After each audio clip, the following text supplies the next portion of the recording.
Welcome to 360 Tamil. இன்னைக்கு இந்த வீடியோல கான்ஸ்டபிள் கனகம் 2 அப்படின்ற வெப் சீரிஸோட எக்ஸ்பிளனேஷன் பத்தி தான் பார்க்க போறோம்.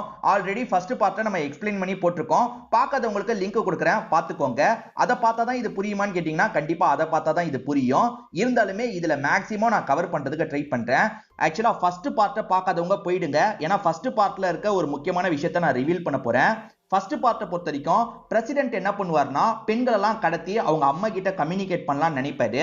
பிரசிடென்ட் தான் இந்த விஷயத்த பண்றாரு அப்படின்றத கனகம் அப்படின்ற கான்ஸ்டபிள் கண்டுபிடிச்சிருவாங்க. என்னதான் இருந்தாலும் இந்த கனகத்தை பொறுத்த வரைக்கும் சந்திரிகான்னு ஒரு ஃப்ரெண்ட் இருப்பாங்க. அந்த சந்திரிகா எப்படி மிஸ் ஆகுறாங்கன்றது தெரியல. ஏன்னா அந்த பிரசிடென்ட் நான் அந்த சந்திரிகாவை கடத்தலன்னு சொல்லியிருப்பாரு. சரி, நம்ம பிரசிடென்ட்டை கண்டுபிடிச்சிட்டோம். ஆனா நம்ம ஃப்ரெண்ட் சந்திரிகாவை யார் என்ன பண்ணா அப்படின்ற ஒரு கேள்வியோட தான் ஃபர்ஸ்ட் சீசனை முடிச்சிருப்பாங்க. செகண்ட் சீசனோட கதை அங்கிருந்து தான் ஆரம்பிக்கிற மாதிரி காமிச்சிருப்பாங்க. மேற்கொண்டு பேசி டைம் வேஸ்ட் பண்ணாம நம்ம நேரடியே எக்ஸ்பிளனேஷனுக்குள்ள போயிடலாம். இந்த சீசன் 2 ஓட ஸ்டார்டிங் சீனே ஒரு பொண்ணு ஒரு இடத்துல லாக் பண்ணி வச்சிருக்காங்க. இந்த பொண்ணு தான் சந்திரிகாவா இருப்பாங்க. ஒரு மர்ம நபர் தான் லாக் பண்ணி வச்சிருக்காரு. இவங்களுமே என்ன விற்று விற்று அப்படின்ற மாதிரிலாம் அந்த மர்ம நபர் கிட்ட கெஞ்சிட்டு இருக்காங்க. ஆனா அவர் இருக்காரு பாத்தீங்களா, இவங்களை அட்டாக் பண்ற மாதிரிலாம் நெருங்கி வந்துட்டு இருக்காரு. இது எல்லாமே நம்ம கான்ஸ்டபிள் கனகத்துக்கு கனவா வந்திருக்கும். ஃப்ரெண்டு இந்த மாதிரி மாட்டிட்டு இருப்பாளா அப்படின்ற மாதிரி தான் இவங்க யோசிச்சுட்டு இருக்காங்க. இன்னும் ஃப்ரெண்டு காணாமனதுல இருந்து இவங்க வெளியே வரலன்றது தெரிய வருது. சீசன் 1ல இவங்க பல்லிய பத்திலாம் பயப்படுவாங்கல்ல, இப்ப அந்த பயம்லாம் போயிருச்சு அப்படின்றது நமக்கு தெரிய வருது. ஆக்சுவலா இந்த ஊர்க்காரங்கலாம் ஒரு பர்டிகுலர் பகுதிக்கு போகவே மாட்டாங்க. ஏன்னா அங்க போன பொண்ணுங்க மிஸ் ஆகுறாங்கன்றதுக்காக போகாம இருப்பாங்க. ஆனா இப்ப தைரியமா போறாங்க. ஏன்னா இவ்வளவு நாள் பொண்ணுங்க மிஸ் ஆனதுக்கு பிரசிடென்ட் தான் காரணமா இருப்பாரு. நம்ம கான்ஸ்டபிள் கனகம் அதை சால்வ் பண்ணிட்டாங்கல்ல, அதனால எல்லாருமே தைரியமா போயிட்டு இருக்காங்க. நம்ம ஹீரோயினை பொறுத்த வரைக்கும் எப்பவுமே காக்காக்கு சாப்பாடு வச்சுட்டு தான் போவாங்க. இப்ப காலையில சாப்பாடு வச்சுட்டு கிளம்புறாங்க. இப்ப பிரசிடென்ட்டை காட்டுறாங்க. பிரசிடென்ட் கொஞ்சம் மனநலம் பாதிக்கப்பட்ட ஒரு மாதிரி மாறி இருப்பாரு. அம்மா இறந்து போனதுல இருந்தே அப்படி மாறி இருப்பாரு. இப்போ ஒரு ஹாஸ்பிட்டல்ல தான் அவரை லாக் பண்ணி வச்சிருக்கிறது தெரிய வருது. என்ன விடுங்க விடுங்கன்ற மாதிரிலாம் கத்திட்டு இருக்காரு. இப்ப அப்படியே கட் பண்ணி திரும்பி நம்ம ஹீரோயினை காட்டுறாங்க. ஹீரோயின் வழக்கம் போல ஸ்டேஷனுக்கு வராங்க. ஸ்டேஷன்ல இருக்க எல்லாருமே பாராட்டுறாங்க. சீசன் 1 பொறுத்த வரைக்கும் ஒருத்தர் மட்டும் தான் இவங்களுக்கு சப்போர்ட்டிவா பேசுவாரு. மத்த எல்லாருமே கிண்டல் தான் பண்ணுவாங்க. ஆனா இப்ப எல்லாருமே இவங்களுக்கு சப்போர்ட்டிவா தான் இருக்காங்க. சூப்பரா கேஸை சால்வ் பண்ண அப்படின்ற மாதிரி பாராட்டிட்டு இருக்காங்க. ஆனா ஹீரோயின் மட்டும் சந்தோஷப்பட மாட்டாங்க. ஏன்னா ஃப்ரெண்டோட கேஸை சால்வ் பண்ண முடியல, அதை நினைச்சு ஃபீலிங்ல இருக்காங்க. ஒருத்தர் வேலை பார்த்துட்டு இருக்கும்போது கையில தேல் இருக்குல்ல கொட்டிருது. அவர் வலியில துடிச்சிட்டு இருக்காரு. ஸ்டேஷன்ல இருக்க எல்லாருமே என்ன பண்றதுன்ற மாதிரி யோசிச்சுட்டு இருக்காங்க. அப்போ ஒரு கான்ஸ்டபிள் இருக்காருல, அந்த லேடியை வர சொல்லுங்கன்ற மாதிரி சொல்றாரு. கொஞ்ச நேரத்துல ஒரு லேடி வந்துடுறாங்க. இந்த லேடிக்கு வைத்தியெல்லாம் பண்ண தெரியும் போல. வந்த இந்த லேடி இருக்காங்கல்ல, இது என்ன மாதிரியான தேலுன்றதை எக்ஸ்பிளைன் பண்றாங்க. இதுக்கு இந்த மருந்தை போட்டா சரியாயிடும்ன்ற மாதிரி சரிலாம் பண்ணிட்டு இருக்காங்க. அவங்க தேலோட பேரை சொன்னாங்கல்ல, அதை கேட்டோன்னா ஹீரோயினுக்கு ஒன்னு ஸ்ட்ரைக் ஆகுது. பிரசிடென்ட்டை இவங்க லாக் பண்ணி விசாரிக்கும் போது பிரசிடென்ட் ஒரு விஷயத்த சொல்லியிருப்பாரு. நான் பூஜை பண்ணும் போது அந்த இடத்துல இந்த தேலை பார்த்தேன்ற மாதிரிலாம் சொல்லியிருப்பாரு. ஒருவேளை இந்த லேடிக்கும் அதுக்கும் சம்பந்தம் இருக்குமா அப்படின்ற மாதிரி ஹீரோயின் யோசிக்கிறாங்க. அதாவது சந்திரிகா காணாம போனதுக்கும் இந்த லேடிக்கும் சம்பந்தம் இருக்குமான்ற மாதிரி யோசிக்கிறாங்க. நைட்டு நேரம் அந்த லேடியை வாட்ச் பண்ணிட்டு இருக்காங்க. அந்த லேடி ஒரு தேலை பிடிச்சாங்க பாத்தீங்களா, அந்த தேலை விடுறதுக்காக தான் இந்த பகுதிக்கு வந்திருக்காங்க. அப்படி விட்ட இந்த லேடி இருக்காங்கல்ல, நீ பாக்குறது எனக்கு தெரியுது, வெளியே வான்னு சொல்லிட்டாங்க. இப்ப மறைஞ்சிருக்க ஹீரோயினும் வெளியே வராங்க. நான் இதை பண்ணிருப்பேனான்னு சந்தேகப்பட்டு தானே என்ன ஃபாலோ பண்ற. உன் ஃப்ரெண்டு காணாம போனதுக்கும் எனக்கும் சம்பந்தம் கிடையாது. ஆனா உன் ஃப்ரெண்டு காணாம போனதுக்கு யாரு காரணம்ன்றதை சீக்கிரமே நீ கண்டுபிடிப்பன்ற மாதிரி கொஞ்சம் வித்தியாசமா பேசிட்டு இருக்காங்க. நம்ம ஹீரோயின் ஃப்ரெண்டு காணாம போனதுல இருந்து வெளியே வராம இருக்காங்க. என்ன ஆயிருக்கும், சந்திரிகா எங்க போயிருப்பா அப்படின்ற மாதிரி திரும்ப திரும்ப அவங்கள பத்தியே தான் யோசிச்சுட்டு இருக்காங்க. ஏன்னா இந்த ஊருக்கு வந்தோடனே அவங்க தான் ரொம்ப பெஸ்ட் ஃப்ரெண்டா மாறி இருப்பாங்க. இதை பத்திலாம் க்ளோஸா இருக்க அந்த கான்ஸ்டபிள் கிட்டே இவங்க பேசுறாங்க. கான்ஸ்டபிள் என்ன சொல்றாருன்னா, சந்திரிகா அப்பாவே கவலைப்படல, நீ ஏமா இவ்வளவு கவலைப்படுறன்னு கேக்குறாரு. சந்திரிகாவோட அப்பாவும் அம்மாவும் வேற ஊரை சேர்ந்தவங்களா இருப்பாங்க. அவங்களே இந்த கேஸ்ல பெருசா எஃபர்ட் போடாம விட்டுட்டாங்கன்றது தெரிய வருது. ஆனா இவங்களால அவ்வளவு சீக்கிரத்துல விட முடியல. சந்திரிகா எப்படி காணாமன்றதை கண்டுபிடிக்கணும், நிச்சயமா அவ இறந்து போயிருக்க வாய்ப்பு இல்லைன்ற மாதிரிலாம் சொல்றாங்க. ஆனா ஊர் மக்கள் ஒரு முடிவுக்கு வந்துட்டாங்க. அந்த பிரசிடென்ட் நான் பண்ணலன்னு சொல்றாரு, இருந்தாலும் பிரசிடென்ட் தான் இந்த பொண்ணையும் சாவடிச்சிருக்கணும்ன்றதுக்காக தவசத்துக்கான ஏற்பாடெல்லாம் பண்ணிட்டு இருக்காங்க. தவசத்துக்காக சாப்பாடு மாதிரி வைப்பாங்கல்ல, காக்கா சாப்பிடுறதுக்காக வருது. அப்படி வர காக்காக்கள் மத்த பொண்ணுங்களுக்கு பக்கத்துல வச்சிருக்க சாப்பாடை மட்டும் தான் சாப்பிடுது. சந்திரிகா போட்டோக்கு பக்கத்துல சாப்பாடு வச்சிருக்காங்கல்ல, அதை சாப்பிட மாட்டேங்குது. இதை பாக்குற இவங்க ரெண்டு பேருமே பயங்கரமா ஷாக் ஆகுறாங்க. அதாவது நம்ம ஹீரோயினுக்கு சப்போர்ட் பண்ற கான்ஸ்டபிளும் பார்த்து ஷாக் ஆகுறாங்க.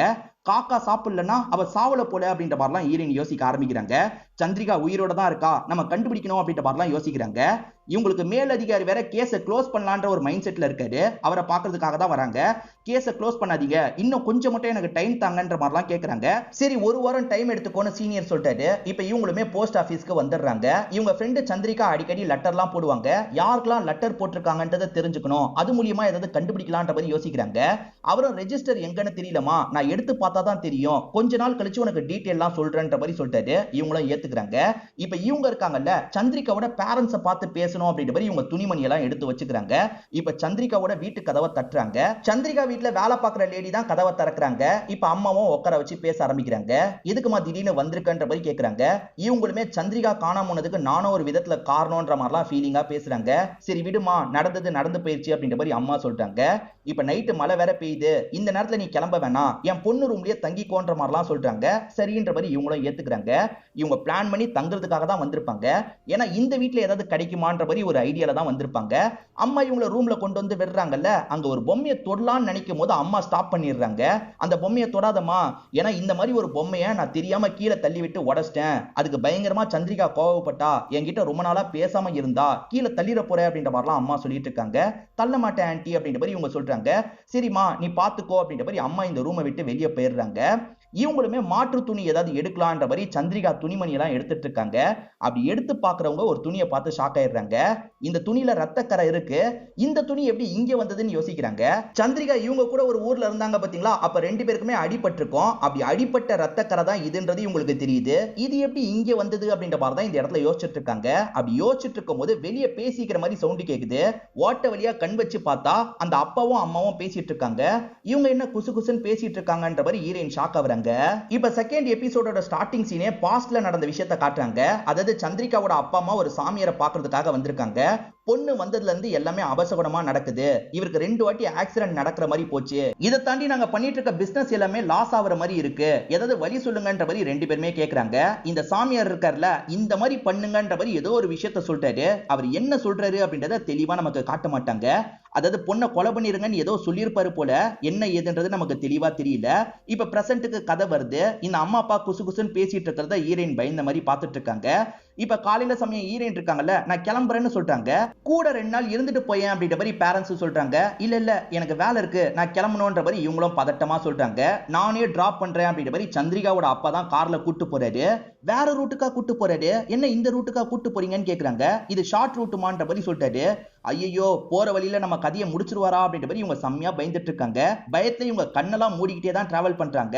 ஆனா அப்பா இருக்கார்ல, பஸ் ஸ்டாப்ல தான் இவங்களை இறக்கி விடுறதுக்கு வந்திருப்பாரு. நம்ம தான் தேவையில்லாம பயந்துருக்கோம் போலன்னு இவங்க யோசிக்கிறாங்க. இப்ப இறக்கி விட்டுட்டு அவரும் இங்க இருந்து கிளம்பி போயிடுறாரு. இவங்க என்ன பண்றாங்கன்னா, ஸ்டேஷன்ல இருக்க சத்யான்னு ஒருத்தருக்கு கால் பண்ணி பேசுறாங்க. அதாவது அந்த ரெஜிஸ்டரை பார்த்துட்டு சொல்றேன்னு ஒருத்தர் சொன்னார்ல, அந்த ரெஜிஸ்டரை நீங்க போய் செக் பண்ணி கால் பண்ண முடியுமான்னு கேக்குறாங்க. சரி பண்றேன்ற மாதிரி சத்யா ஏத்துக்கிறாரு. ஃபர்ஸ்ட் பார்ட்ல இவங்க 2 பேருக்குள்ள ஆகவே ஆகாது. இப்ப 2 பேருமே ஃப்ரெண்ட்ஸா மாறிட்டாங்க. சத்யா இருக்கார்ல, அந்த ரெஜிஸ்டரை வந்து பாக்குறாரு. ரெஜிஸ்டர்ல யாருக்கெல்லாம் லெட்டர் போடுவாங்கன்றது தெரிய வருது. இப்ப இந்த டீடைல்லாம் ஹீரோயின் கிட்ட சொல்லணும் அப்படின்ற மாதிரி இவரும் கால் பண்ணி ஹீரோயின் கிட்ட டீடைல்லாம் சொல்லிடுறாரு. ஹீரோயின் கையோட அந்த இடத்துக்கும் போயிட்டு வந்துடலான்ற மாதிரி இங்க இருந்து கிளம்புறாங்க. அப்பதான் ஹீரோயினோட ஸ்டெப் மாம் கிட்ட இருந்து கால் வருது. ஹீரோயினோட அப்பா உடம்பு முடியாம இருக்காரு போல, உடனே ஹீரோயினை ஹாஸ்பிட்டலுக்கு வர சொல்லுங்கன்ற மாதிரி சொல்றாங்க. இவரும் உடனே கான்டாக்ட் பண்ணலான்னு அந்த நம்பருக்கு கால் பண்ணிட்டாரு. ஆனா அதுக்குள்ள ஹீரோயின் அங்க இருந்து கிளம்பி போயிருப்பாங்க. அச்சோ சொல்ல முடியலையேன்ற மாதிரி சத்யா யோசிச்சுட்டு இருக்காரு. அந்த சந்திரிகா பேரண்ட்ஸ்க்கு லெட்டர் போடுறாங்க. இதை தாண்டி வேற ஒரு வீட்டுக்கு லெட்டர் போடுறாங்க. அந்த வீட்டை செக் பண்றதுக்காக தான் இவங்க வந்துட்டு இருக்காங்க. இங்க யார் இருக்கா, எதுக்காக லெட்டர் போட்டிருக்கான்னு பாக்குறதுக்காக வந்துட்டு இருக்காங்க. அப்படி வந்து பார்த்தவங்க ஷாக் ஆயிடுறாங்க. ஏன்னா சந்திரிகா இங்கதான் இருக்காங்க, ஆனா கெட்டப்லாம் கொஞ்சம் வேற மாதிரி இருக்கு. என்ன சந்திரிகா வித்தியாசமா இருக்கான்ற மாதிரி இவங்க யோசிச்சுட்டு இருக்காங்க. சந்திரிகாவை பார்த்த சந்தோஷத்துல கட்டிலாம் பிடிச்சிட்டு இருக்காங்க. அப்ப இந்த சந்திரிகா இருக்காங்கல்ல, உங்ககிட்ட சில விஷயங்களை சொல்லணும்ன்ற மாதிரி உட்கார வச்சு பேச ஆரம்பிக்கிறாங்க. இப்பதான் இந்த சந்திரிகா சம்பந்தப்பட்ட ஒரு பிளாஷ்பேக்கை நமக்கு ரிவீல் பண்றாங்க. இந்த சந்திரிகாவோட அப்பா அம்மா இருக்காங்கல்ல, ரொம்ப பாசமா இருப்பாங்க. சந்திரிகாக்கு 18 வயசு ஆகும் போது அப்பா ஒரு விஷயத்த பேசணும்ன்ற மாதிரி உட்கார வச்சு பேசுறாரு. அது என்னன்னா, நீ உண்மையான பொண்ணு இல்லமா, உன்னை நாங்க தத்து தான் எடுத்தோன்ற மாதிரி சொல்றாரு. இதை இவங்களால ஏத்துக்கவே முடியல, ஃபீல்லாம் பண்ணிட்டு இருக்காங்க. நான் உண்மையதாமா சொல்றேன், நீ இப்ப மேஜர் ஆயிட்டல, அதனாலதான் இந்த விஷயத்த சொல்லலாம்னு நினைச்சேன். ஆனா உன் அம்மாக்கு இதை தெரிஞ்ச மாதிரி காமிச்சுக்காதமா, ரொம்ப ஃபீல் பண்ணுவா அப்படின்ற மாதிரிலாம் அப்பா சொல்லிட்டு இருக்காரு. இவங்க என்ன சொல்றாங்கன்னா, நான் அம்மா கிட்ட சொல்ல மாட்டேன்ப்பா, என்ன பொறுத்த வரைக்கும் என்னை விட்டுட்டு போன பேரண்ட்ஸை காட்டிலும் நீங்க தான் எனக்கு பேரண்ட்ஸ் மாதிரி, அதனால இதை பத்தி நான் இதுக்கப்புறம் யோசிக்கவே மாட்டேன், நீங்களும் இதை பத்தி என்கிட்ட பேசாதீங்கப்பா அப்படின்ற மாதிரி சொல்றாங்க. கண்டிப்பா இதுக்கப்புறம் நான் பேச மாட்டேமா, நீ மேஜரானா சொல்லணும்னு நினைச்சேன், சொல்லிட்டேன் அப்படின்ற மாதிரிலாம் அப்பா சொல்லிட்டு இருக்காரு. அப்பா கிட்ட இவங்க இதை பத்தி பேசவே வேணாம்னு சொல்லியிருப்பாங்க. ஆனா இவங்களுக்கு ஒரு கியூரியாசிட்டி வந்துரும், நம்ம உண்மையான பேரண்ட்ஸை பார்க்கணுன்ற மாதிரிலாம் யோசிக்க ஆரம்பிச்சிருவாங்க. அந்த பேரண்ட்ஸை பத்தின டீட்டெயிலாம் இவங்க கலெக்ட் பண்ணிட்டு இருக்காங்க. அதாவது அப்பா அம்மா எங்க இருந்து தத்து எடுத்தாங்கன்ற டீட்டெயிலாம் இவங்க கலெக்ட் பண்ணிட்டு இருக்காங்க. அப்படி கலெக்ட் பண்ணி தான் இந்த வீட்டுக்கு வந்திருப்பாங்க. சந்திரிகா இந்த வீட்டுக்கு வரும்போது சந்திரிகாக்கே ஒரு ஷாக் காத்துட்டு இருக்கு. சந்திரிகா மாதிரியே வேற ஒரு பொண்ணு இங்க இருக்காங்க. அதாவது இவங்களை பொறுத்த வரைக்கும் ட்வின்ஸா பிறந்திருக்காங்க போல. அந்த பேரண்ட்ஸ் ஒரு பொண்ணை மட்டும் வாங்கியிருக்காங்க. சோ நம்மள மாதிரியே ஒரு தங்கச்சி இருக்கான்றது இவங்களுக்கு தெரிய வருது. அந்த தங்கச்சியோட பேரு சாஸ்திரா அப்படின்றது. அந்த தங்கச்சியோட அப்பா இறந்து போயிருப்பாரு. அம்மா ரொம்ப முடியாம இருக்காங்க. முடியாம இருக்க அம்மாவை இந்த தங்கச்சி தான் கஷ்டப்பட்டு பார்த்துட்டு இருக்கான்றது இவங்களுக்கு தெரிய வருது. ஆக மொத்தத்துல தங்கச்சி ஒரு கஷ்டமான வாழ்க்கையை வாழ்ந்துட்டு இருக்கா, நம்ம சுகபோகமா ஒரு வாழ்க்கையை வாழ்ந்துட்டு இருக்கோம் அப்படின்றது சந்திரிகாக்கு தெரியுது. அதனால சந்திரிகா இருக்காங்கல்ல, என் இடத்துல நீ சில மாசம் இரு, நீ கொஞ்சம் நல்லா இருக்கலான்ற மாதிரிலாம் சொல்லிட்டாங்க. அந்த தங்கச்சி மறுக்க தான் செய்யறா. ஆனா இவங்க இருக்காங்கல்ல, இல்ல இல்ல இதுக்கப்புறம் இந்த ரெஸ்பான்சிபிலிட்டி எல்லாம் நான் பாத்துக்கிறேன், ஒன்ன மாதிரி நான் இங்க இருக்கேன், என்ன மாதிரி நீ அங்க இருன்ற மாதிரி சொல்றாங்க. ஒரு ஸ்டேஜ்ல சாஸ்திராவும் ஏத்துக்கிறாங்க. இப்ப சாஸ்திரா சந்திரிகா மாதிரி மாறிடுறாங்க. ஏன்னா அங்க இருக்க பேரண்ட்ஸ் கண்டுபிடிக்க கூடாதுல்ல, அதுக்கேத்த மாதிரி மாறிடுறாங்க. அதுக்கப்புறம் இவங்க பேரண்ட்ஸ் கூட தங்கிறதுக்காக அந்த வீட்டுக்கு போயிருப்பாங்க. இவங்க படிக்க வேண்டிய காலேஜ் லைஃப் எல்லாம் அவங்க படிக்க ஆரம்பிக்கிறாங்க. அப்படி படிச்சிட்டு இருக்கும் போது ஒருத்தரை லவ் பண்ண ஆரம்பிச்சிடுறாங்க. அவரை பயங்கரமா இவங்க லவ் பண்றத ஒரு சாங் மாதிரி காட்டுறாங்க. இந்த சாஸ்திரா இருக்காங்கல்ல, நான் காலேஜ்ல ஒருத்தரை லவ் பண்றேன் அப்படின்ற மாதிரி சந்திரிகா கிட்டயும் அப்பப்ப தகவல்லாம் சொல்லுவாங்க. அவரை பொறுத்த வரைக்கும் வீட்டுல பேசி நம்ம கல்யாணம் பண்ணிக்கலாம்ன்ற மாதிரி சொல்றாரு. ஆனா இவங்களுக்கு பயமா இருக்கு. அது என்னன்னா, இவர் வேற கேஸ்ட சேர்ந்தவரா இருப்பாரு, அப்பா ஏத்துக்க மாட்டாரு அப்படின்ற மாதிரிலாம் இவங்க தயங்கிட்டு இருக்காங்க. சமயம் பார்த்து பேசலான்ற மாதிரிலாம் சொல்லிட்டு இருக்காங்க. இந்த நேரம் அப்பா இருக்காருல, இவங்களுக்கு ஒரு இடத்துல சம்பந்தம் எல்லாம் பேசிடுறாரு. இதுக்கு மேல மறைக்க முடியாது, சொல்லிடலான்ற மாதிரி இவங்க சொல்றதுக்காக வராங்க. அப்பா இப்போதைக்கு கல்யாணம் வேணான்னு ஆரம்பிக்கிறாங்க. ஏமா யாரையாவது லவ் பண்றியான்னு கோவமா கேட்கிறாரு. அதுல இவங்க செம்மையா பயந்துடுறாங்க. இல்லப்பா நான் ஒரு ரிசர்ச் பண்ணலான் இருக்கேன், ஒரு கிராமத்துக்கு போலான் இருக்கேன், அங்க இருக்க கலையெல்லாம் கத்துக்கலான் இருக்கேன்ற மாதிரி இவங்க சொல்லிட்டாங்க. வேணும்னா ஒரு 6 மாசம் போயிட்டு வாமா, கூட நான் அந்த வேலைக்காரங்களை அனுப்புறேன்ற மாதிரி அப்பா அனுப்பி வச்சிருப்பாரு. அதுக்காக தான் இந்த கிராமத்துக்கு வந்திருப்பாங்க. அப்படிதான் நம்ம ஹீரோயின் கிட்ட ஃப்ரெண்ட் ஆயிருப்பாங்க. சோ ஹீரோயின் கிட்ட ஃப்ரெண்ட் ஆனது சந்திரிகா கிடையாது, சாஸ்திரா தான் ஃப்ரெண்ட் ஆயிருப்பாங்க. இது எல்லாத்தையும் பிரசன்ட்ல இந்த சந்திரிகா சொல்லிட்டு இருக்காங்க. அந்த கிராமத்தை சூஸ் பண்ணதுக்கு காரணம் இவங்களோட பாய் ஃப்ரெண்ட் அந்த கிராமத்தை சேர்ந்தவரா இருப்பாரு. அந்த கிராமத்துல பாய் ஃப்ரெண்ட் கூட பழகுறத பத்தியும், அதே மாதிரி கனகம்னு ஒரு ஃப்ரெண்ட் கிடைச்சிருக்கான்னு ஹீரோயினை பத்தியும் நிறைய லெட்டர்லாம் எழுதுவாங்க. திடீர்னு லெட்டர் வரது ஸ்டாப் ஆயிருக்கும். அதனால சந்திரிகா கன்ஃபியூஸ் ஆயிருப்பாங்க. வீட்டுக்கே போலான்ற மாதிரி வீட்டுக்கு வந்திருப்பாங்க. அந்த சமயம் பொண்ணு இறந்து போயிட்டான்ற மாதிரி சந்திரிகா பேரண்ட்ஸ் சோகமா இருக்கும்போது இவங்க வந்திருப்பாங்க. சந்திரிகா திரும்பி வந்துட்டியா அப்படின்ற மாதிரி இவங்க கட்டிலாம் பிடிச்சிட்டு இருக்காங்க. அப்பதான் சாஸ்திராக்கு ஏதோ ஆயிருக்கு, அதை நினைச்சுதான் பேரண்ட்ஸ் ஃபீலிங்ல இருக்காங்கன்னு இவங்களுக்கு தெரிய வருது. இவங்க எல்லா உண்மையா சொல்லிடுறாங்க. நான் தான் உண்மையான சந்திரிகா, அவளை பொறுத்த வரைக்கும் சாஸ்திரா, நீங்க ஒரு வீட்ல இருந்து தத்தெடுத்தீங்கல்ல, அந்த வீட்டுல ட்வின்ஸா நாங்க பிறந்திருக்கோம் அப்படின்ற மாதிரிலாம் எல்லா விஷயத்தையும் சொல்லிட்டாங்க. இப்ப பேரண்ட்ஸ் இருக்காங்கல்ல, நீ எங்க கூடயே இருந்துருமான்ற மாதிரி சொல்லிட்டாங்க. இல்ல அந்த இடத்துல என்னோட அம்மா முடியாம இருக்காங்க, நான் அங்கதான் இருக்கணும்ன்ற மாதிரி தான் இவங்க இந்த கிராமத்துக்கு திரும்பி வந்திருப்பாங்க. இதுதான் நடந்தது அப்படின்ற மாதிரி ஹீரோயின் கிட்ட எல்லாத்தையும் சொல்லி முடிச்சிடுறாங்க. அப்ப நம்ம தேட வேண்டியது சாஸ்திராவை தான் அப்படின்றது ஹீரோயினுக்கு புரிஞ்சிருது. நான் கிளம்புறேன்ற மாதிரி இங்க இருந்து கிளம்ப ஆரம்பிக்கிறாங்க. இப்ப பாஸ்ட்ல நடந்த ஒரு விஷயத்தை காட்டுறாங்க. இந்த லேடியோட பேரு மீனா அப்படின்றது. இந்த மீனா இருக்காங்கல்ல, குருன்ற ஒரு நபர் கூட ஒண்ணு மண்ணா ஒரு இடத்துல இருந்திருக்காங்க. இப்ப அவர்கிட்ட என்ன சொல்றாங்கன்னா, நான் பிரெக்னெண்டா இருக்கேன், வீட்டுக்கு கூடிய சீக்கிரத்துல இந்த விஷயம் தெரிஞ்சிடும், அதுக்குள்ள நம்ம 2 பேர் கல்யாணம் பண்ணோம் அப்படின்ற மாதிரி சொல்றாங்க. இவர் வேற கேஸ்ட், மீனா வேற கேஸ்ட், வீட்டுல எப்படியும் ஏத்துக்க மாட்டாங்கன்னு இவங்களுக்கு தெரியுது. நம்ம சீக்கிரமா எங்கேயாவது ஓடி போய் கல்யாணம் பண்ணிக்கலாம் அப்படின்ற மாதிரி சொல்லிட்டாரு. நான் வரேன்ற மாதிரி இவங்களுமே ஏத்துக்கிறாங்க. இப்ப வீட்டுக்கு சொல்லாம இவங்க ஒரு இடத்துக்கு வந்து கல்யாணம் பண்றாங்க. இந்த இடத்துலயே இவங்களோட வாழ்க்கையை ஆரம்பிக்கலாம்னு நினைக்கிறாங்க. இவங்களுக்கு சப்போர்ட்டிவா ரவின்ற ஒரு ஃப்ரெண்டுமே இருக்காரு. வீட்டை விட்டு வந்துட்டுமேன்ற மாதிரி மீனா கொஞ்சம் ஃபீல் பண்ணிட்டு இருக்காங்க. எதுக்காக ஃபீல் பண்ற, அதான் நான் இருக்கேன்ல, உன்னை கடைசி வரைக்கும் நல்லபடியா பார்த்து பண்ற மாதிரி சொல்றாரு. இவங்களுமே கட்டி பிடிச்சி ஃபீல்லாம் பண்ணிட்டு இருக்காங்க. இப்ப கதை பிரசன்ட்டுக்கு வந்துருது. நம்ம ஹீரோயின் பிடிச்ச கான்ஸ்டபிளுக்கு கால் பண்றாங்க. அப்ப கான்ஸ்டபிள் ஒரு விஷயத்த சொல்றாரு, உன் அப்பா முடியாம இருக்காருமா, உடனே கிளம்பி வான்ற மாதிரி சொல்றாரு. இதை கேட்டோன்னே இவங்க ஷாக் ஆயிடுறாங்க. வேகமா கிளம்பி வந்துட்டு இருக்காங்க. ஆக்சுவலா அப்பாவை பொறுத்த வரைக்கும் 2வது கல்யாணம் பண்ணிருப்பாரு. அவங்கள சித்தின்னு நான் சொல்றேன். அந்த சித்திக்கும் இவங்களுக்கும் செட்டே ஆகாது. அப்பா விட்டு இவங்க பிரிஞ்சு போனதுக்கே இந்த சித்தி தான் காரணமா இருப்பாங்க. இப்ப கூட சரி, சித்தி கிட்ட ஒரு வார்த்தை கூட பேச மாட்டாங்க. இப்ப படுத்த படுக்கையா இருக்க அப்பாவை சோகமா பாக்குறாங்க. இங்கதான் ஒரு பிளாஷ்பேக்கை நமக்கு காட்டுறாங்க. சின்ன பொண்ணா இருக்க ஹீரோயின் ஸ்டேஷனையே பார்த்துட்டு இருக்காங்க. அப்பா இந்த ஸ்டேஷன்ல இருக்க போலீஸ் மாதிரி நான் மாற போறேன்ற மாதிரி அப்பா கிட்ட சொல்றாங்க. அப்பவும் ரொம்ப சந்தோஷப்படுறாரு. என் பொண்ணு போலீஸா மாற போறான்ற மாதிரி பெருமையா சொல்லிட்டு இருக்காரு. இவ லேடி, இவளை போய் போலீஸ் ஆக்குவியா, வீட்டு வேலையை பார்க்க வைன்ற மாதிரி அங்க இருக்கவங்க எல்லாம் பேசிட்டு இருக்காங்க. அதெல்லாம் இல்ல, என் பொண்ணு என்ன ஆசைப்படுறாளோ அந்த மாதிரி என் பொண்ணை நான் மாத்தி காட்டுவேன் அப்படின்ற மாதிரிலாம் அப்பா சொல்லியிருப்பாரு. அப்பா ரொம்ப சப்போர்ட்டிவானவர் அப்படின்றது நமக்கு தெரிய வருது. என் பொண்ணை நான் போலீஸ் ட்ரெஸ்ல பார்க்கணும் அப்படின்ற மாதிரிலாம் சொல்லியிருப்பாரு. ஆனா இவங்க போலீஸ் ட்ரெஸ்ல அப்பா முன்னாடி போயிருக்கவே மாட்டாங்க, அதுக்குள்ளதான் பிரிஞ்சு வந்திருப்பாங்க. இப்பயாவது அப்பா கிட்ட போலீஸ் ட்ரெஸ்ஸோட போய் நிக்கணும்ன்ற மாதிரி யோசிக்கிறாங்க. இப்ப போலீஸ் ட்ரெஸ் எல்லாம் வேகமா மாட்டிக்கிறாங்க, அப்பாவை பாக்குறதுக்காக வந்துடுறாங்க. அப்பவும் கண்ணை திறந்து பாக்குறாரு. இத பாக்குற அப்பா சந்தோஷமா அவரோட உயிரை விடுறாரு. இத பார்த்து இவங்களுமே இந்த இடத்துல ஃபீல் பண்ணி அழுதுட்டு இருக்காங்க.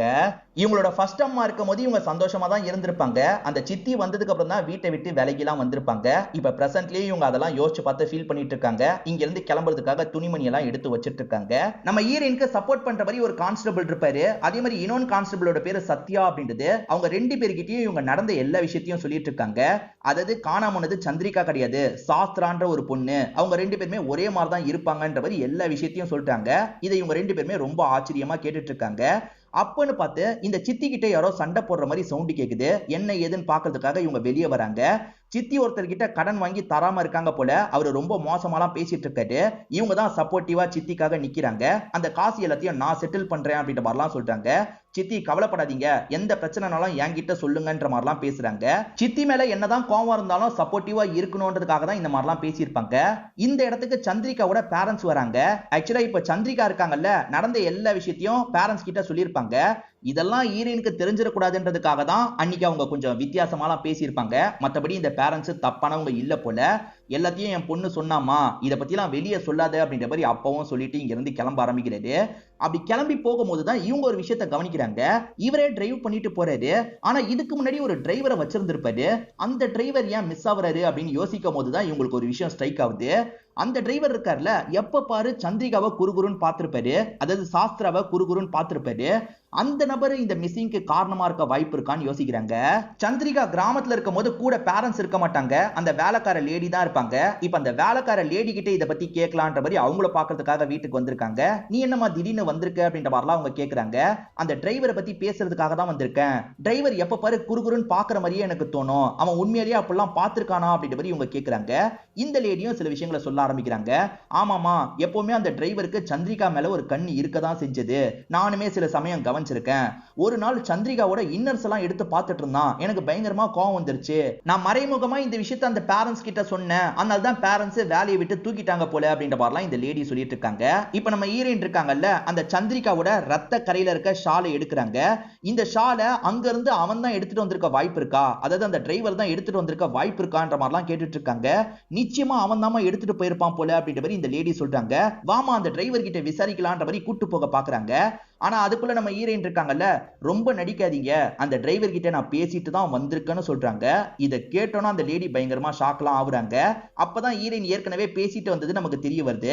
ஆக்சுவலா அந்த டிரைவர் தப்பான எண்ணத்துல எதுவுமே பண்ணிருக்க மாட்டாரு, ஐயா சொல்லி தான் துணிமணி எல்லாம் எடுத்தேன்னு சொல்லிட்டாரு. பொண்ணு காணாம போயிட்டாங்கல்ல, பொண்ணோட திங்ஸ் எல்லாம் கொண்டு வான்ற மாதிரி அப்பா சொல்லியிருப்பாரு. இவர் துணியெல்லாம் எடுத்துட்டு இருக்கும் போது கீழே ரத்த கரியோட ஒரு துணி இருக்கும். இவர் அந்த ரத்தத்தை எல்லாம் பார்க்க மாட்டாரு, பேக்ல எடுத்து போட்டு கொண்டு வந்திருப்பாரு. இதுதான் நடந்தது அப்படின்ற மாதிரிலாம் சொல்லிட்டாரு. சோ இந்த லேடி தான் ஏதோ தப்பு பண்ணிருக்காங்கன்ற மாதிரி நம்ம ஹீரோயின் யோசிக்கிறாங்க. இந்த லேடியும் கொஞ்சம் ஷாக்லாம் ஆயிடுறாங்க. இரு டீ போட்டு எடுத்துட்டு வரேன் அப்படின்ற மாதிரி இந்த லேடி இருக்காங்கல்ல, டீ எல்லாம் போட்டு இந்த இடத்துக்கு கொண்டு வந்து குடின்ற மாதிரி தராங்க. ஆனா இவங்க ஏதாவது கலந்திருக்க வாய்ப்பு இருக்கு, நம்ம குடிக்க கூடாது அப்படின்ற மாதிரி ஹீரோயின் கையிலேயே வச்சிட்டு இருக்காங்க. அதுக்காக முதல்ல இந்த லேடியே குடிக்கிறாங்க, அதுக்கப்புறம் குடின்ற மாதிரி சொல்றாங்க. இப்ப ஹீரோயினும் நம்பி குடிக்க ஆரம்பிக்கிறாங்க. இந்த லேடியும் பிளாஷ்பேக்க சொல்றாங்க. இப்பதான் அன்னைக்கு நைட்டு நடந்த விஷயம் நமக்கு தெரிய வருது. சந்திரிகா இருக்காங்கல்ல, நைட்டு நேரம் பதட்டமா வீட்டுக்கு வந்திருப்பாங்க. அவங்க சந்திரிகா கிடையாது, சாஸ்திரா தான். நீங்க சந்திரிகானே கொஞ்சம் புரிஞ்சுக்கோங்க. வீட்டுல வந்து எல்லா விஷயத்தையும் இந்த வேலைக்காரங்க கிட்ட சொல்றாங்க. அது என்னன்னா, இவங்க நைட்டு நடந்து வந்துட்டு இருக்கும் போது பாய் ஃப்ரெண்ட் அந்த இடத்துக்கு வந்திருப்பாரு. ரெண்டு பேருமே அந்த இடத்துல வச்சு பேசலாம் செஞ்சிருப்பாங்க. சரி கிளம்பலாம்னு நினைக்கும் போது ஒரு பகுதியில இருந்து சவுண்ட் கேக்குது. செக் பண்றதுக்காக இவங்க ரெண்டு பேருமே சேர்ந்து வராங்க. அந்த இடத்துல பார்த்தா பிரசிடென்ட் தான் மாந்திரிகம் எல்லாம் பண்ணிட்டு இருக்காரு. அப்ப பொண்ணுங்க காணாம போறதுக்கு இந்த பிரசிடென்ட் தான் காரணம்ன்றது ரெண்டு பேருக்குமே தெரிஞ்சிருது. நீ போய் ஆளுங்களை கூட்டு வா, நான் இங்க இருக்கேன்ற மாதிரி அந்த பாய் ஃப்ரெண்ட் சொல்லியிருப்பாரு. நம்மளே தட்டி கேட்கலான்னு பாய் ஃப்ரெண்ட் போய் உயிரை விட்டுருப்பாரு. அதே சமயம் இவங்க இருக்காங்கல்ல, இந்த வேலைக்காரங்க கிட்ட விஷயத்த சொல்றதுக்காக வராங்க. என்னமா சொல்ற, ஊர் மக்கள் கிட்ட சொல்லிட்டு நம்ம அங்க போலான்ற மாதிரி வேலைக்காரங்க சொல்றாங்க. அப்பதான் அந்த ஷால் அங்கேயே விழுந்திருக்கும். ஆக்சுவலா இவங்க ஊர் மக்கள் கிட்ட சொல்லிட்டு போலான்ற மாதிரி இவளை நம்ப வச்சிருப்பாங்க. ஆனா ஊர் மக்கள் கிட்ட சொல்லாம இவங்க மட்டும் தனியா கூட்டு வந்திருப்பாங்க. கூட்டு வந்தவங்க என்ன பண்றாங்கன்னா, அந்த இடத்துல வச்சு சந்திரிகா சந்திரிகா சாஸ்திராவோட கதையை முடிச்சிடுறாங்க. நீங்க சந்திரிகான்னு எடுத்துக்கிட்டாலும் ஓகே, சாஸ்திரான்னு எடுத்துக்கிட்டாலும் ஓகே, கதையை இவங்க தான் முடிச்சிருப்பாங்க. அப்ப நீங்க தான் கொன்னீங்களான்ற மாதிரி ஹீரோயின் கேட்டுட்டு இருக்காங்க. ஆமா, நான் தான் கொன்னேன். இப்ப உன் கதையை நான் முடிக்க போறேன் அப்படின்ற மாதிரி இந்த லேடி இருக்காங்க பாத்தீங்களா, சட்டுன்னு மறைச்சு வச்சிருக்க கத்தியை வச்சு இவங்களை குத்துறதுக்காக வராங்க. ஆனா அதுக்குள்ள ஆளுங்களா இந்த இடத்தை நோக்கி ஓடி வந்துட்டு இருக்காங்க. இங்கதான் 3rd எபிசோட் முடியுது. இப்ப 4th எபிசோட ஸ்டார்டிங் சீனே மீனாவை நமக்கு காட்டுறாங்க. அதாவது குரு கூட ஓடி வந்தாங்கல்ல, அவங்கள காட்டுறாங்க. அவங்க ஃப்ரெண்டை மீட் பண்ணும்போது பேசலாம் நினைக்கும் போது அந்த ஃப்ரெண்டு பேசுறத அவாய்ட் பண்றாங்க. காரணம், நீ ஓடி போனதுனால உன் குடும்பம் எல்லாருமே இறந்து போயிட்டாங்க, எப்படி உன்னால நிம்மதியா இருக்க முடியும்னு கேட்டுட்டு போறாங்க. இதனால இந்த மீனாவும் உடஞ்சு போயிடுறாங்க. குரு கிட்ட சொல்லலாம்னு நினைக்கும் போது குரு இருக்கார்ல, ஒரு பெரிய வேலை வந்திருக்கு, இந்த வேலையை பண்ணனா நம்ம லைஃப் செட்டில் ஆயிடும், நான் வேலையை மட்டும் முடிச்சுட்டு வரேன்ற மாதிரி வேக வேகமா இங்க இருந்து கிளம்புறாரு. சரி, இப்போதைக்கு ஹஸ்பண்ட் கிட்ட சொல்ல வேணாம், நம்ம மனசுக்குள்ளேயே வச்சுக்கலான்ற மாதிரி யோசிக்கிறாங்க. இப்ப நிறை மாத கர்ப்பிணியா வேற இருக்காங்க, உடம்ப பாத்துக்கோ, கூட அவன் இருப்பான்ற மாதிரி ஃப்ரெண்டை காமிச்சிட்டு கிளம்புறாரு. இவங்களுக்கு பிரசவ வலி வந்துருது. கூட ஃப்ரெண்டா ரவின்னு ஒருத்தர் இருக்காரு பாத்தீங்களா, அந்த ரவி தான் இவங்களை வந்து ஹாஸ்பிட்டலுக்கு எல்லாம் கொண்டு வராரு. இப்ப ஆபரேஷன் தியேட்டருக்கு கொண்டு போயிடுறாங்க. ஆனா டாக்டர் இருக்கார்ல, சாரிப்பா குழந்தைய காப்பாற்ற முடியலன்னு சொல்றாரு. இதை கேட்கிற ரவி இந்த இடத்துல ஃபீல் பண்றாரு, அதே மாதிரி அவங்களும் ஃபீல் பண்றாங்க. இதை தாண்டி மீனாக்கு ஒரு ஷாக் காத்துட்டு இருக்கு. அது என்னன்னா, குரு வேலை பார்க்கறதுக்காக போனாரு பாத்தீங்களா, ஒரு ஆக்சிடென்ட்ல அவர் இறந்து போயிட்டாருன்ற மாதிரி நியூஸ் வந்திருக்கும். வீட்டை விட்டு ஓடி வந்ததுனால பேரண்ட்ஸ் இறந்து போயிட்டாங்க, இப்ப ஹஸ்பண்டும் இறந்து போயிட்டாரு, குழந்தையும் இறந்து போயிடுச்சு அப்படின்ற மாதிரிலாம் ஃபீல் பண்ணிட்டு இருக்காங்க. ரவி தான் ஆறுதல்லாம் சொல்லிட்டு இருக்காரு. ஆக்சுவலா குருவை பொறுத்த வரைக்கும் ஒரு இல்லீகல் வேலை பண்ணலான்றதுக்காக தான் போயிருப்பாரு, முழுசா தெரியாம போயிருப்பாரு. போலீஸ் கிட்ட மாற்ற மாதிரி நிலைமை வரும்போது தப்பிக்க ட்ரை பண்ணி இறந்து போயிட்டாரு அப்படின்றது ரவி சொல்லும் போது தெரிய வருது.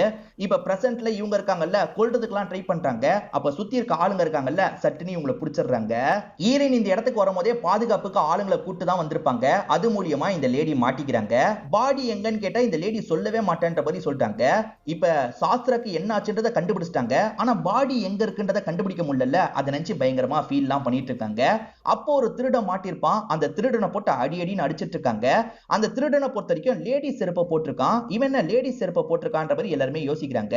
அந்த செருப்பு வந்து அந்த வேலைக்கார லேடியோட செருப்புன்றது ஹீரோயினுக்கு தெரிய வருது. சீசன் 1ல சந்திரிகா காணோன்ற தகவலையே அந்த லேடி தான் போலீஸ் ஸ்டேஷன்ல வந்து சொல்லியிருப்பாங்க. அப்படி அவங்க வரும்போது கால்ல செருப்பு இல்லாம இருந்திருக்கும். கண்டிப்பா இது அவங்க செருப்பு அப்படின்றது ஹீரோயினுக்கு தெரிஞ்சிருது. இந்த செருப்பு எங்க கிடைச்சது அப்படின்ற மாதிரி இவங்க கிட்ட விசாரிக்கிறாங்க. இவன் ஒரு பகுதியை காமிச்சு இந்த இடத்துல தான் கிடைச்சது அப்படின்ற மாதிரி சொல்றான். அந்த நாள் நைட்டு அந்த லேடி இங்க வந்திருக்காங்க, செருப்பை போட்டு போயிருக்காங்க. இங்க எதுக்காக வந்தாங்க, இங்க தான் டிஸ்போஸ் பண்ணிருக்காங்கன்ற மாதிரி பக்கத்துல இருக்க ஆத்துல எல்லாம் இவங்க தேடி பார்த்துட்டு இருக்காங்க. ஆனா பாடி கிடைக்க மாட்டேங்குது. அப்பதான் அங்க இருக்க ஒரு கரண்ட் கம்பத்தை நம்ம ஹீரோயின் பாக்குறாங்க. கரண்ட் கம்பத்துக்கு கீழே வந்து கல்லு மாதிரிலாம் வைப்பாங்கல்ல, அந்த கல்லுல இவங்களோட செருப்பு தடம் இருக்கு. கண்டிப்பா இவங்க செருப்போட தடம்ன்றது தெரிஞ்சிருது. சோ இந்த இடத்துல தோண்டி பாருங்கன்ற மாதிரி சொல்றாங்க. ஆளுங்களும் தோண்டலான்ற மாதிரி தோன்றாங்க. அப்படி தோண்டி பார்க்கும்போது அங்கதான் சாஸ்திராவோட பாடி இருக்கு. அந்த பாடியை பார்த்து ஹீரோயின் ஃபீல் பண்ணி அழுகுறாங்க. ஏன்னா இந்த ஊர்ல இவங்களுக்கு கிடைச்ச பெஸ்ட் ஃப்ரெண்ட் அவங்க தானே, அவ போய் இறந்து போயிட்டாலே அப்படின்ற மாதிரிலாம் ஃபீல் பண்ணி இந்த இடத்துல அழுதுட்டு இருக்காங்க. அப்படியே சில நாட்கள் கழிச்சு நடக்கிறத நமக்கு காட்டுறாங்க. இவங்க இருக்காங்கல்ல, அந்த லேடியை பார்க்கறதுக்காக ஜெயிலுக்கு வந்திருக்காங்க.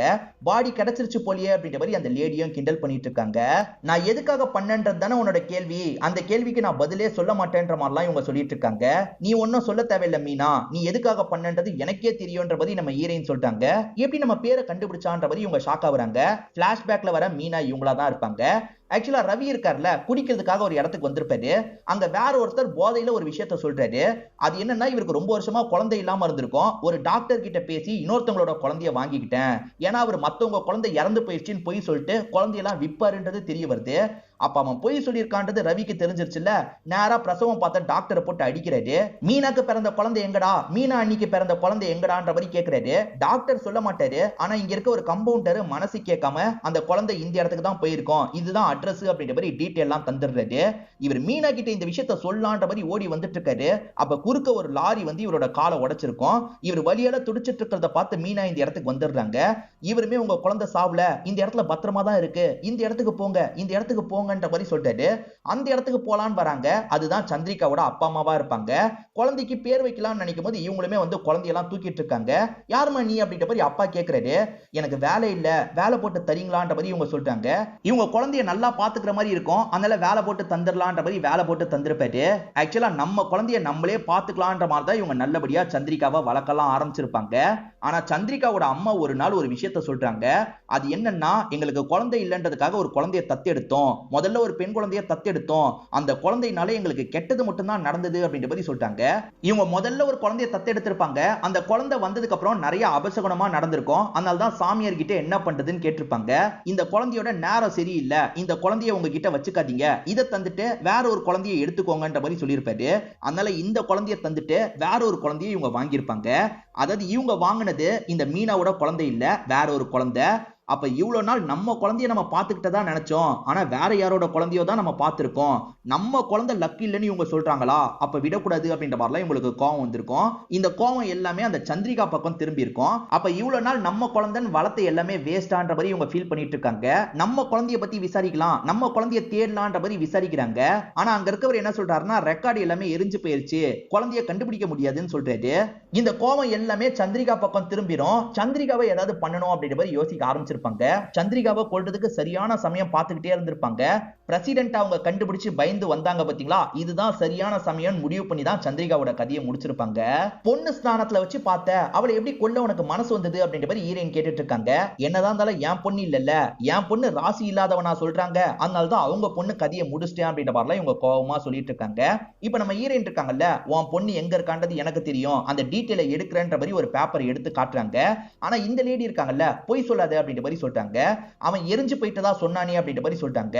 சாதாரண ஆளுங்க கேட்டா அப்படிதான் சொல்லுவாங்க, ஆனா கேட்கிற விதத்துல கேட்டா உண்மை கிடைச்சிரும் அப்படின்ற மாதிரி சொல்லிட்டாங்க. சோ இவங்க அடிச்சு அந்த ரிப்போர்ட்டை வாங்கியிருக்காங்க போல. ரிப்போர்ட்டை படிச்சு சொல்லுன்ற மாதிரிலாம் மீனா கேட்டுட்டு இருக்காங்க. இவங்களுமே படிக்கிற மாதிரிலாம் வராங்க, ஆனா படிக்காம சட்டுன்னு அந்த ரிப்போர்ட்டை கிழிச்சிடுறாங்க. உன் குழந்தை எங்க இருக்குன்னு எனக்கு மட்டும் தான் தெரியும், இப்ப நானும் உன்கிட்ட சொல்ல போறது இல்ல, இதுதான் உனக்கு கிடைக்க வேண்டிய தண்டனைன்ற மாதிரி சொல்லிட்டாங்க. ப்ளீஸ் சொல்லு, ப்ளீஸ் சொல்லுன்னு மீனா கேக்குறாங்க. ஆனா இவங்க கண்டுக்காம அங்க இருந்து கிளம்புறாங்க. அப்படி கிளம்புற ஹீரோயின் ஒரு விஷயத்தை யோசிச்சு பாக்குற மாதிரி நமக்கு காட்டுறாங்க. அதாவது அப்பா இறந்து போனதுக்கு அப்புறம் திங்ஸ் எல்லாம் எடுத்துட்டு கிளம்பலாம்னு நினைச்சாங்க பாத்தீங்களா, அப்பதான் இவங்களுக்கு ஒண்ணு தெரிய வந்திருக்கும். ஆக்சுவலா இவங்க தான் தத்தெடுக்கப்பட்ட குழந்தையா இருப்பாங்க. அம்மா இருந்தாங்கல்ல, அவங்களுக்கு ரொம்ப வருஷமா குழந்தை இல்லாம இருந்திருக்கும், அதனால தத்து எடுத்திருப்பாங்க. அந்த டீடைல் எல்லாம் வச்சு பார்த்தா இவங்க தான் மீனாவோட குழந்தைன்றது இவங்களுக்கு தெரிய வருது. சோ நம்ம தான் அவங்களோட பொண்ணு போல அப்படின்ற மாதிரிலாம் யோசிக்கிறாங்க. இது அவங்களுக்கு சொல்லவே கூடாது அப்படின்ற மாதிரி ஏமாத்திட்டு இங்க இருந்து கிளம்பிட்டு இருக்காங்க. இப்ப மீனாவும் நம்மளோட குழந்தைய பத்தி நமக்கு தெரியலையேன்ற மாதிரி கத்திட்டு இருக்காங்க. அதெல்லாம் கண்டுக்காம நம்ம ஹீரோயினும் இங்க இருந்து கிளம்பலாம் ஆரம்பிக்கிறாங்க. இப்ப ஹீரோயின் எப்பவுமே போல ஸ்டேஷன்ல வேலை பார்த்துட்டு இருக்காங்க. அப்ப போன் கால் வருது. அட்டன் பண்ணா அந்த மீனா தான் பேசுறாங்க. என்ன மீனா பேசுறாங்கன்ற மாதிரி இவங்க ஷாக்லாம் ஆயிட்டு இருக்காங்க. கனகம் ஒழுங்கா சொல்லு, என்னோட குழந்தை எங்க இருக்கு எங்க இருக்குன்ற மாதிரிலாம் கோவமா கேக்குறாங்க. அப்பதான் நியூஸ்ல மீனான்றவங்க ஜெயில விட்டு தப்பிச்சிட்டாங்க, கூட அந்த பிரசிடென்ட்டும் தப்பிச்சிட்டாரு அப்படின்ற மாதிரிலாம் வந்துட்டு இருக்கு. ஆக்சுவலா மீனா பேசி முடிச்சுட்டு திரும்புறாங்க. அந்த இடத்துல பார்த்தா பிரசிடென்ட் நின்னுட்டு இருக்காரு. இப்ப இவங்க ரெண்டு பேருக்குமே கனகம் தானே எதிரி, அந்த கனகத்தை ஏதாவது பண்ணணும் அப்படின்ற மாதிரி இவங்க ரெண்டு பேருமே யோசிக்கிறாங்க. சீசன் 3க்கு லீடு கொடுத்த மாதிரி சீசன் 2ஓட கதையை நமக்கு முடிக்கிறாங்க. கண்டிப்பா இந்த சீசன்ல வந்த ட்விஸ்ட் அண்ட் டர்ன்ஸ்லாம் உங்களுக்கு பிடிச்சிருக்கும்னு நம்புறேன். இந்த வீடியோ உங்களுக்கு பிடிச்சிருந்ததுன்னா லைக் பண்ணுங்க, கமெண்ட் பண்ணுங்க, மறக்காம 360 தமிழ் சேனலை சப்ஸ்கிரைப் பண்ணுங்க. தொடர்ச்சியா இந்த மாதிரி வீடியோக்கள் வந்துகிட்டே தான் இருக்கும்.